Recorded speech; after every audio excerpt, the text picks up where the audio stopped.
kapreni. Uy, sana all aalis na naman kapreni. Ay naaya kami ng kapitbahay, kaya naman for the go ang mga person. Pero ako kapreni, hindi ko alam kung go ba talaga ako. Ay napakaseryoso ko naman, hindi ko to alam kapreni.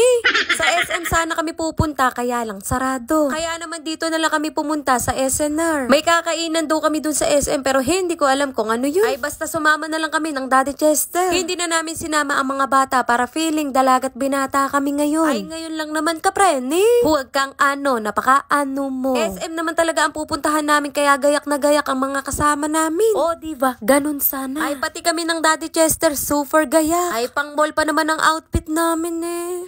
Nagtatawanan kami dito pero hindi namin alam kung ano pinagtatawanan namin. Yeah, parang may toyo lang ganon. Heto't naglalakad kami. Ay kanina pa nga diba? Ay grabe naman yun. Ang pwede lang makapasok dito yung naka-member.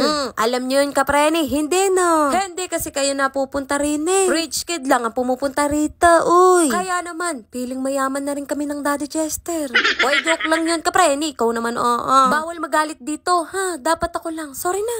At dahil sarado ang SM, maraming tao ang napunta ngayon dito. Ay yung iba, hindi makapasok mga kapreni. Sa isang card, 3 lang ang pwedeng pumasok, 12 silang lahat. Pati kami mga kapreni, hindi rin pinapasok gawa ng isa lang ang card namin. Pero huwag kayo. Iba gumalaw ang kapreni nyo. Ay mag-isip ba? Kasagwa naman ng galawan, Hanes. O akala nyo ako talaga gumawa ng paraan para makapasok kami? Hindi. Ay yung tita ko, gumawa siya ng technique na pinagbabawal. Uy, joke lang kapreni ha. Heto't nakapila na kami kapreni at baka mamaya pa kami makakain kung mamaya pa kami pipila. Ay grabe naman sa makapila.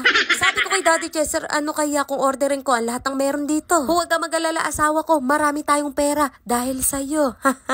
Uy kapreni, huwag ka maniwala, baka hindi ka na magbayad ng utang. Ay hindi naman ako nagpaparinig.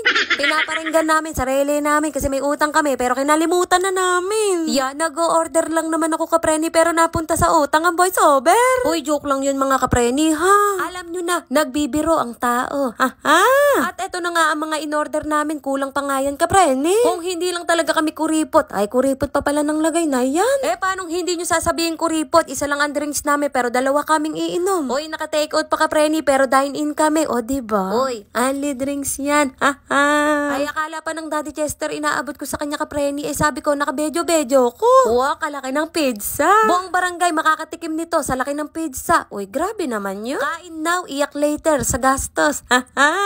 Ay dati talaga mga kapreni, hindi ako nakakatikim nito. Ayan na naman tayo sa unang araw. Kalimutan na natin yun dahil ibang level up na tayo kapreni. Dati minamaliit lang tayo pero huwag na tayong papayag sa ganun. Ay ano ba yun? O yung buto hindi pa kinain.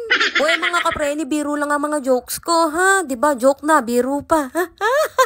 At habang naglalakad-lakad kami ay parang may narinig ako na kapreni, si kapreni. Ay si kapreni. Ay grabe naman yun, hindi naman ganun ang pagkasabi.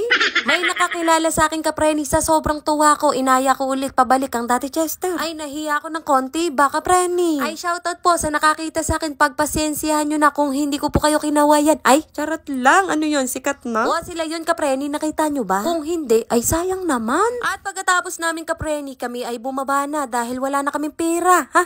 Ay bawal pala magsabi ng walang pera, dapat walang budget. Pagkita ng Daddy Chester sa resibo mga kapreni, ang sabi niya lang, pero ba't ganyan, pero ba't ganito?